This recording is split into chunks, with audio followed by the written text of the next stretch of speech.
Cette vidéo d'information porte sur deux sujets de discussion, la coopération mondiale et le développement. Commençons par la coopération mondiale. Le Canada a toujours collaboré avec les autres nations et, à mesure que le monde s'est interconnecté, notre coopération a grandi pour devenir plus essentielle que jamais. Le Canada s'engage de manière bilatérale, c'est-à-dire d'égal à égal avec un autre pays.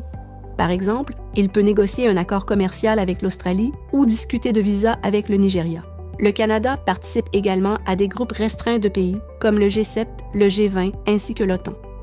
Au cours des dernières années, la coopération mondiale est devenue plus difficile car un nombre croissant de pays puissants ont enfreint certaines des règles qui maintenaient la cohésion du système. Devrions-nous continuer à travailler avec ces institutions et à faire respecter le droit international? Avons-nous besoin de nouvelles alliances avec différents pays pour nous prémunir contre les revirements des États-Unis? Discutons de la manière dont le Canada devrait coopérer avec les autres pays et avec les organisations internationales. Cette proposition veut que le Canada privilégie la création de coalitions de pays sur des enjeux précis, plutôt que de passer par des institutions internationales comme l'Organisation des Nations Unies et l'Organisation mondiale de la santé. Les partisans de cette proposition soutiennent que les grandes institutions sont lentes et inefficaces. Le Canada a tout intérêt à travailler au cas par cas avec des groupes restreints de pays déterminés à faire avancer les choses avec nous. Les grandes institutions internationales sont trop souvent contrôlées par les superpuissances comme les États-Unis. Nous avons besoin de nos propres systèmes qui reflètent nos valeurs et nos intérêts. Ceux qui s'opposent à cette proposition soutiennent que les institutions internationales ne sont pas parfaites, mais qu'elles protègent tout le monde depuis un siècle. La solution n'est pas de s'en débarrasser complètement dès que les choses se corsent. Nous devrions plutôt les réformer. De plus, il serait trop long et trop coûteux pour le Canada de former de multiples alliances pour chaque enjeu que nous souhaitons aborder. Cette proposition veut que le Canada accorde la priorité aux accords de commerce et d'investissement avec les pays démocratiques. Les partisans de cette proposition soutiennent que nous ne pouvons pas enfreindre les lois sur les droits de la personne pour conclure des accords commerciaux. De plus, la population canadienne soutient fermement une politique étrangère de principe et le Canada peut ainsi établir une norme pour les autres pays. C'est la chose à faire. Les opposants à cette proposition soutiennent que chaque pays fait face à des défis en matière de droits de la personne, y compris le Canada. Nous n'avons donc pas de leçons de morale à donner aux autres pays. Lorsque nous intégrons des pays dans des accords commerciaux, cela nous donne un levier d'influence et peut les aider, eux aussi, à progresser vers la démocratie.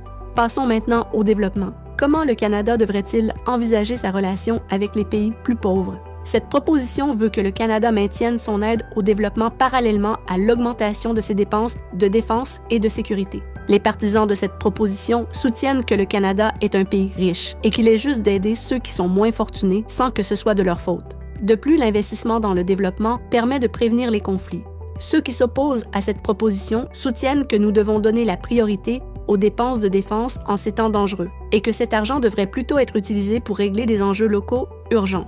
Cette proposition veut que le développement international canadien accorde la priorité à la croissance des entreprises d'ici à l'étranger. Les partisans de cette proposition soutiennent qu'en période d'incertitude économique, nous devons prioriser nos entreprises et redoubler d'efforts pour les soutenir.